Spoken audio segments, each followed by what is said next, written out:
Well, here we go again. This is part 4, and it looks like there's a part 5 coming. Watch until the end. But yes, this thing, I'm wondering if I need to rename this to the Possessed MSX. It just seems to be one thing after another. I'm looking at this may be the last part I'm going to replace because time and mucking around, it's just taking so long. On part 5, when it comes up, you'll be learning some new skills with that if you don't know them already. So I'll take you into desoldering an IC and the easy way to do it, so you don't destroy the board or the chip. Okay, so I'll let you sit back, relax, and we'll get on with the show.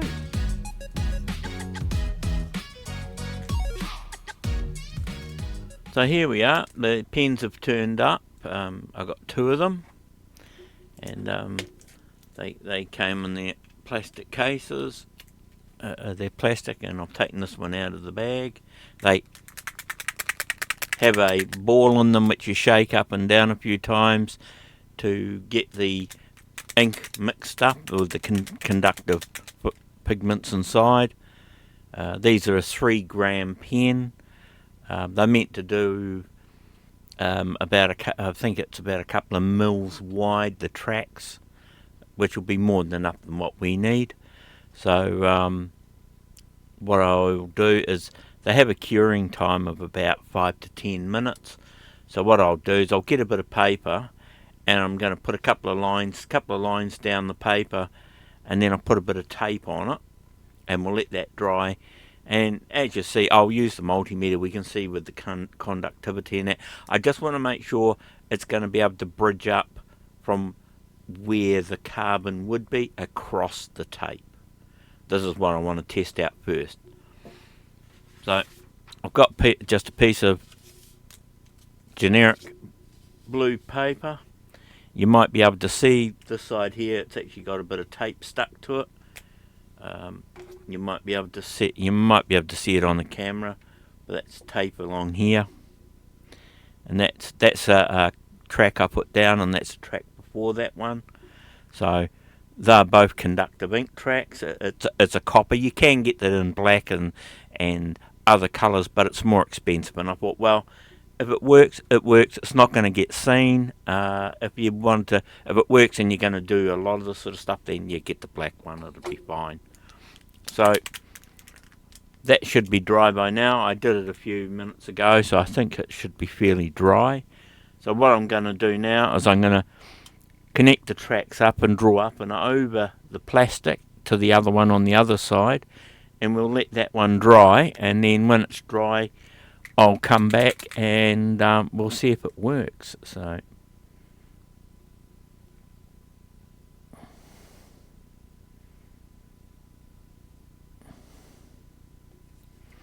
and we go from there to there. So just make sure that those are connected. So that's going from the paper across the plastic, or the tape I should say, across the other side into the other one.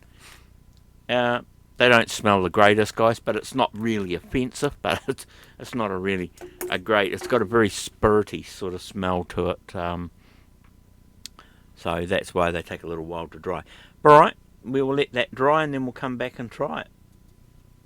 Okay guys, I've got the multimeter out and we're on continuity mode. As you can see, it tells us we make contact. This is now dry enough to test. So I'll just move the meter over. I don't want to hide it from you guys. I'll just move it over a little way out of the way. So I'll touch the 2 ends of the paper where it goes across, and I'll touch the other end.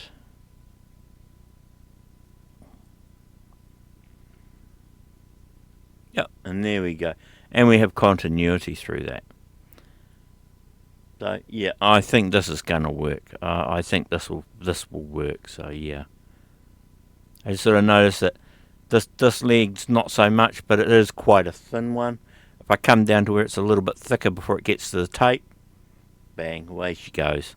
So I think this is going to work. So yeah, I think we might be onto a winner here, and looking at how that trace goes across on the for the keyboard, I am probably just going to go and run a track from one side of this to the other side and go straight across. I'm not going to worry about all this up and down carry on that they were doing. It's just adding in more problems. So I think I will come up and maybe even lay a piece of a tape or something across. So I want to try and get to it where I'm not going to make any bridges. That's going to be my biggest issue. So yeah, so I may actually have to run around and bring it down over to here. So I'm picking, I might have to come from here, where it comes in, and I might have to come across and then probably through the middle here, and I'll look at making a connection over here. So I'll try and go through there, but it's going to be trial and error, so I'll have to see how I can get that bit of tape down there first, and we'll see how we go. Alrighty. Okay guys, so I've got it all set up. You can see down on here. So what I've done is I used some wide clear tape, and I've cut that up with a small pair of scissors and a blade.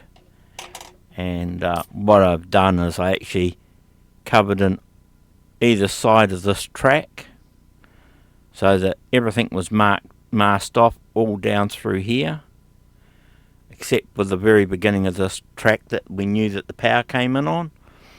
And so I masked it all the way across and over here and down both sides, so I could only get the center track for down the bottom here.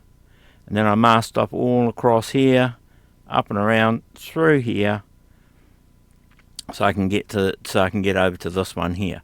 So, and then I've run a track down through here. It's not the tidiest of tracks to look at. The ink is a little bit fidgety to get flowing properly, but hey, it looks alright. So anyway, that's had time to dry now, so let's give it a go and let's see if we've fixed our problem, eh? Turn this on to continuity mode. There we go. Yep, that's continuity mode. So what I'll do is, we know that it's this track here goes up to here, but this track also runs through over to here. So what I'll do is I will test this one. Now if we get a track through to this one and this one, our problem should be fixed. So I'll test this bottom one, and bam, look at that. Yep, straight away and straight away. So this has fixed our problem with the track underneath here, which was causing us an issue. So this should have fixed our problem. So now what I'll do is we'll go through and check. I've marked off each of the ones that each of the connections that weren't making connections, so we can just check each one. And as you can see, each of these is fine now. We're getting a good contact through them. Yeah, and that's for each of the ones that were marked on here. So that is all good now. So what I've got to do now is get some adhesive or thin double-sided tape to put on and dabs on here, and then to put the top layer back on. I don't want anything. I might just even tape the sides for now, because I don't know if there's any other issues with this other than that track there was the one that wasn't working on the keyboard, but I'm not sure that any of the others may not have issues like that one did. So I might just do that off camera. I'll just meter the other ones out and make sure they're all working okay, and if they are, then I'll look at putting it all back together. But I'm just going to use the clear tape, and I'll just tape the edges and a couple of spots along here just to hold it in place, and we'll see if the keyboard works fine. If the keyboard works fine, then we're all good to go, and we can stick it down properly and put it all back together, and hopefully this thing is finished fighting me. See you shortly. Okay, so I've been having a wee look, and yeah, there's another track that's a little bit iffy. So, and that's the one from here through to over here. It comes down and around, and it's only one or two loops, but it stops part the way through. So I've just laid a bit of tape over here and insulated all these tracks.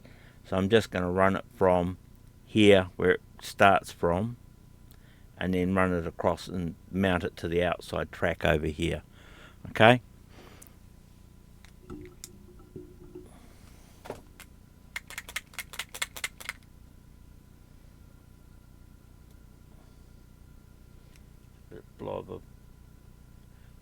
Put a blob of the conductive ink on it, and we'll just start drawing our way across here to the track on the other side.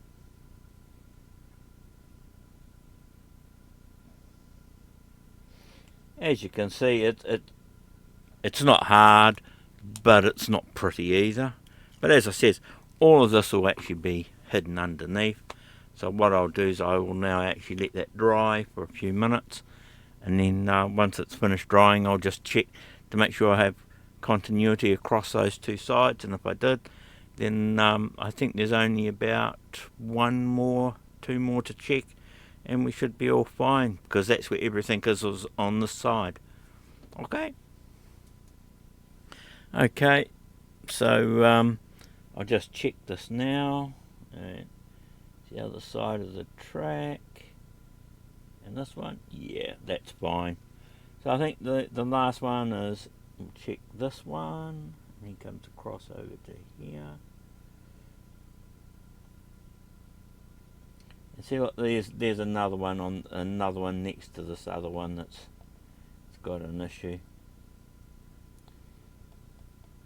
And it's like, I don't know why they use this stuff. It's just like, to me, it's just something that's going to fail.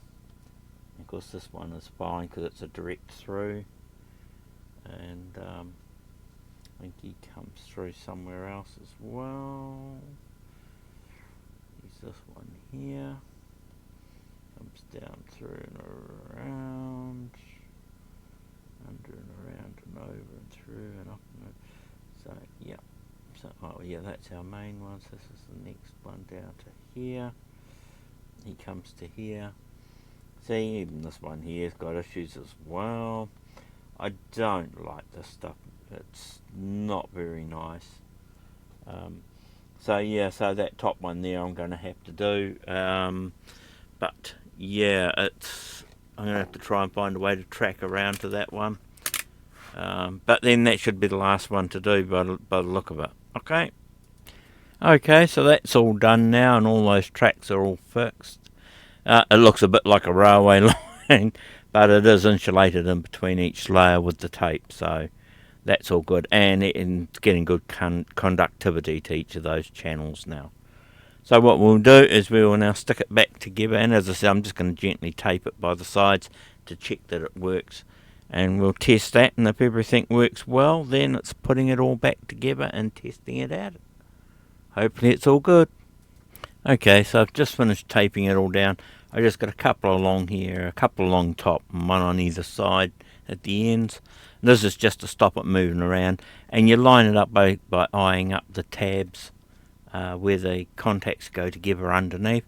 I'm just hoping that this is not going to be a little bit too high with the tape and the contacts in them, with the copper in it. So we'll put it together and give it a try and see how it works. Right, and just as I was telling you guys before, these things have like LEDs in it on these little carbon brushes. This one popped out. This is the one for the power, which sits up over the top here, and they just sit in, and then the keyboard membrane goes over the top of that and holds it all down. So this one popped out when I picked up the keyboard, so I was lucky I caught it. So yeah, just be really careful with these. They are quite easy to lose. Okay, so I've just zoomed out a little bit for you. So I've got the keyboard mechanical part sitting on a couple of the boxes again, just to hold it up so things don't fly out all over the place. And so what we're going to do is we're going to pick up this membrane and pop it on the back, line it up with the keyholes in here, sit it down on there, twist a couple of them to hold it and lock it in. Now you don't want to be turning and unturning these too many times because it is metal and it will fatigue and actually break. So yep, we'll get this all back on now, eh? Okay, so let's gently put this on, make sure we have it the right way around. So we want to go that way, and you can only put it on one way around because you find that the tabs that go through it won't line up. So here we go. Yep, that's the right way around. I thought it might have been. So what we'll do is we'll tighten one up this end. It's a little bit of a tweak in the middle. Give it a bit of a tweak. And at this end we'll give it a bit of a tweak. Now I'll lift this up. I'll just bring it up and show you. See how that one next to the label there is twisted? That's what they are. They're just like a little metal tab that's been cut at either side so that you can actually twist them. But as I say, you don't do it very far. It only needs to just hold it on. Don't do them too many times, or otherwise, as with anything metal, when you twist it, it breaks and comes off. And then if you break those, then there's nothing you're going to be able to do to fix it if you break too many of them. There are a few on there, but yeah, the more you have there, the better it's going to be. The more you end up breaking, the worse it's going to be. So now we got that done. I think now we will take this off of the boxes and we'll put the computer back and we'll give her a test and see if the keyboard's working now. Here's hoping. Okay, so I've got it all back together. It's all screwed in now. So what we'll do is we'll just turn her over and sit her on the base, and I'll move it down a bit, and we'll plug the connectors back on.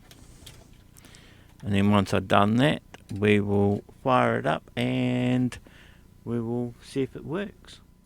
Hey guys, well, I've got it all back together now, and so what I'm going to do is I've just got it all sort of sitting together. I haven't got all the shields on. I'll just show you. As you can see, it's all down its bids. The leads are all plugged in over the back over there. Keyboard's on. So I'm just going to set that back up so you can, that's me of course.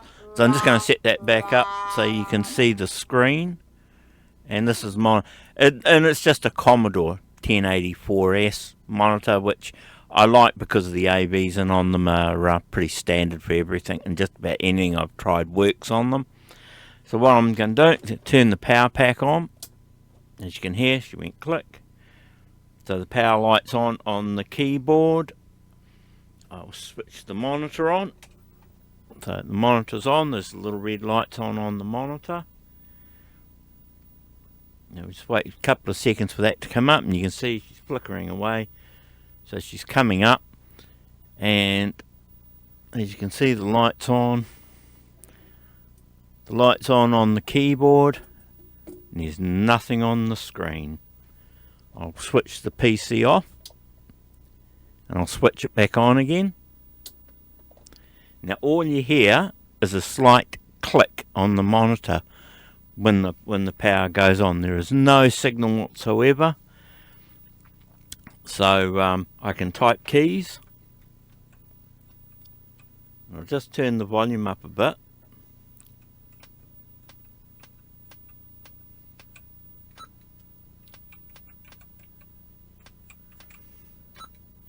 So as you can hear, it is partly working, but the video's gone now. And that's what I'm saying. I should rename this series to The Possessed PC. So what I think I'm going to have to do is I'm going to have to pull out the scope, and we might just have to have a look at the scope and see what's going on, and go from there. So hang on, and I'll get that ready. Right, so I've got the scope all set up for you guys. So what I'm going to do, I'm just going to probe legs 40 and 39 of the video processor, because that is the one that actually has the clock cycle coming in on it from the oscillator. So go to pin 40, and yep, no, that looks okay. And we'll go to pin 39, yep, that looks okay. 38 is a ROM request, which we don't need to worry about. 37 is one of the video signals.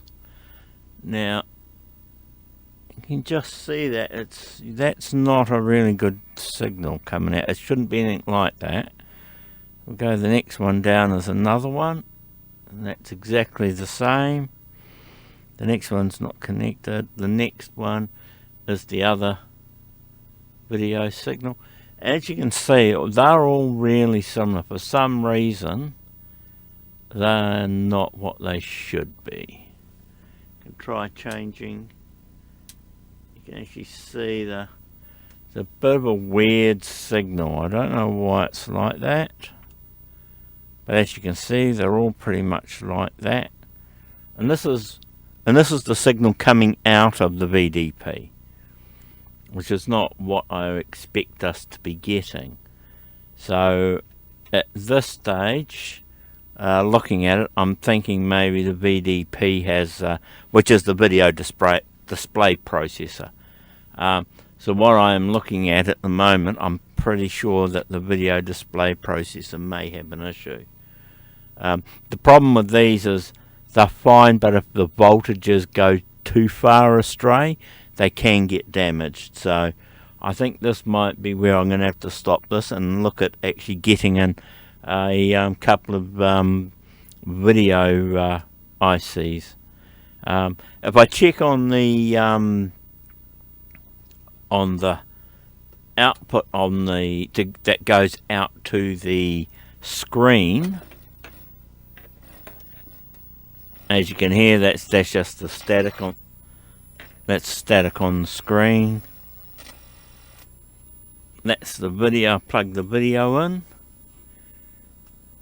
Now if I actually the pin on the end of the video, as you can see, I'm getting that exact same noise coming out on the video port. And I'm pretty sure you'll find it'll be on the RF as well. But I mean, that is not the sort of signal we should have coming out of the video port on this at all. So that's what I'm saying. I'm picking it's probably there, because both the clocks seem to be okay. And let's bring that down a bit so we can see it. So I mean, both the clock cycles look okay. Yeah. So yeah, both those clock cycles look okay. I think that's probably going to be my next move. So as I say, this thing is fighting me and fighting me. So I'm hoping this is going to be the last part to replace on this. Alright guys, until next time, it's going to be probably 4 weeks with this one. But I'll get back to you and let you know what's happening. Okay, see you later.